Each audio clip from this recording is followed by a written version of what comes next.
Thank you very much. Call Jamie Greene to be followed by Colin Beattie. Mr Greene, please. Deputy Presiding Officer, thank you.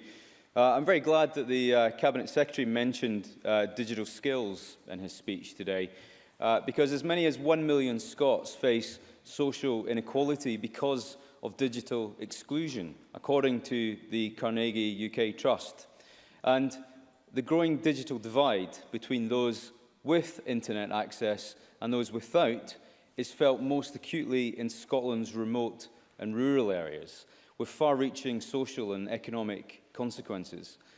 Mobile internet and cloud technology have changed just about everything we do, not just making our lives easier, but changing the conditions in which businesses thrive and workers succeed. And in the age of the digital nomad, connectivity, training and startup support is needed in rural and urban areas alike. Cloud computing has, for some, made the need for expensive inner-city office space obsolete. Now anyone can run a global business from their laptop. This presents all of Scotland with countless new economic opportunities in emerging markets, from consumer analytics through to mobile advertising, for example. But only if our digital infrastructure, our education system and skills training keeps up with global trends. Since my election, I've had the great pleasure of meeting some great young entrepreneurs in Scotland, such as the Superjam founder, Fraser Doherty. And he told me that one of his biggest challenges is recruiting people with the software skills that his business needs. He recruits from across the world because there simply aren't enough programmers in Scotland. The digital revolution began a long time ago, but the Scottish Government has been slow to catch on, content instead with launching glossy recruitment campaigns and telling its agencies to innovate. And yesterday's Enterprise and Skills Review is a prime example of this. This document is full of jargon and words like streamline and step change, but fails to provide any glimpse of a strategy that will see Scotland benefit from the economic opportunities of the fourth industrial revolution. Reading this report, it seems that the Scottish Government is simply stalling for time, rather than spelling out the practical steps that they need to take.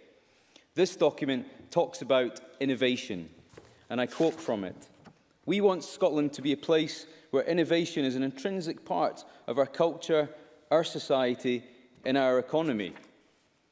Yet, one of my constituents came to a surgery recently and told me that he's perpetually frustrated by the government's lack of support in helping inventors, for example, in Scotland.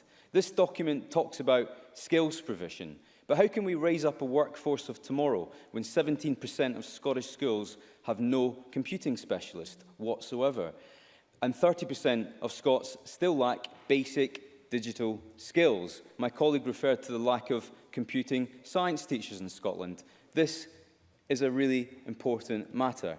How can we attract new businesses? Claire Adamson. Thank you for taking the intervention, but the member not recognise that far from not recognising some of these problems, the Scottish Government has been addressing them.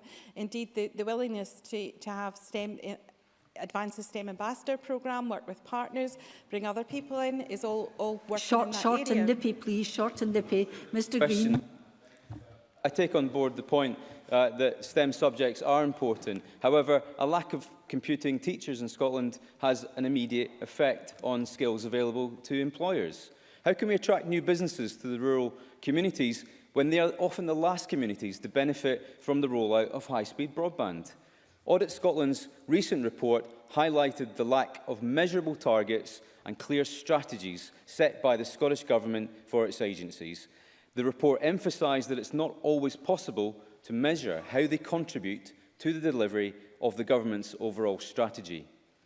Meanwhile, the tech and start-up scenes in other small countries like Portugal, like Israel, like Estonia are gathering momentum. Presiding Officer, our amendment today calls on the Scottish Government to develop a clearer plan, and I hope that phase 2 of this review does just that. The Scottish Government's lethargy in bringing Scottish enterprise and skills into the 21st century is a bit like watching the sand in an hourglass slip away. Every grain is a missed opportunity. 2020 is just around the corner. Now, I don't want to have to make this speech again over the course of this Parliament, but having read this report, I fear I may have to do just that. Excellent.